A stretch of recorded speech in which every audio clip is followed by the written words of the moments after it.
নমস্কার, আমি Tanushree Mitrapal, reiki master teacher. আজকে যে বিষয় নিয়ে আলোচনা করব, শ্রাবণ মাসের সোমবার কি কি করবেন যখন আপনারা শিবের উপোস করবেন বা পুজো করবেন। 16 সোমবারের ব্রত মূলত দেবাদিদেব মহাদেব ও মা পার্বতীর কৃপা লাভের জন্য করা হয়। টানা 16টি সোমবার নিষ্ঠার সাথে উপবাস থেকে এই ব্রত পালন করতে হয়। অবশ্য করেই আলোচনা শুরু করব, কিন্তু প্রত্যেক দিনের মতো আলোচনা শুরু করার আগে আপনাদের যেটা মনে করিয়ে দিই, আমার চ্যানেলে যদি প্রথমবার ভিজিট করেন তাহলে অবশ্য করেই চ্যানেলটা সাবস্ক্রাইব করে নেবেন।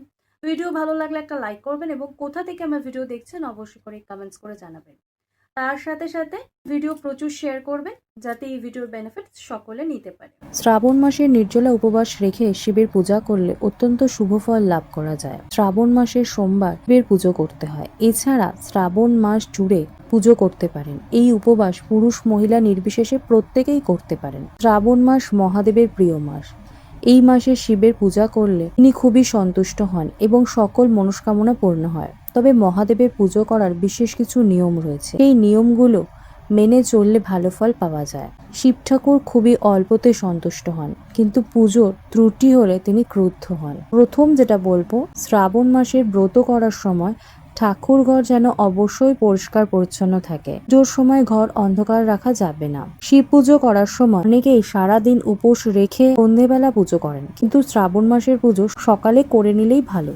নেক্সট যেটা বলবো, ফল খেয়ে এই পুজো করলে বেশি উপকার পাওয়া যায়। তবে অনেকেই পুজো শেষ করার পর খাবার গ্রহণ করেন, সেক্ষেত্রে এই দিন খাবারের তালিকায় আলু, লাউ এবং কুমড়ো অবশ্যই রাখুন। এই দিন যতটা সম্ভব সৎ আচরণ করুন। শিব পুজোর সময় অবশ্যই ঘি, মধু, সিদ্ধি, দুধ এবং গঙ্গার জল দিয়ে অভিষেক করুন। বেলপাতা, ধূত্রফুল, আকন্দ ফুল শিব ঠাকুরের সব থেকে প্রিয়। এই জিনিসগুলো পুজোর সময় অর্পণ করতে ভুলবেন না। নেক্সট বলবো, পুজোর সময় শিবলিঙ্গে আতপ চাল এবং জব অর্পণ করুন, শুভ ফল পাবেন। শিব পুজো করার আগে সূর্যদেবকে জল অর্পণ করা খুবই শুভ মনে করা হয়।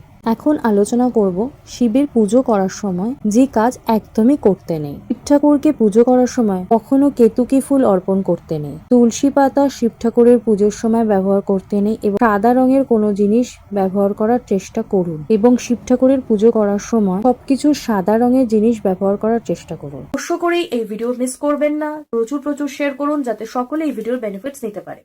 তো আজকে আমি আলোচনা এখানেই শেষ করলাম। সকলে সুস্থ থাকবেন, ভালো থাকবেন। নমস্কার।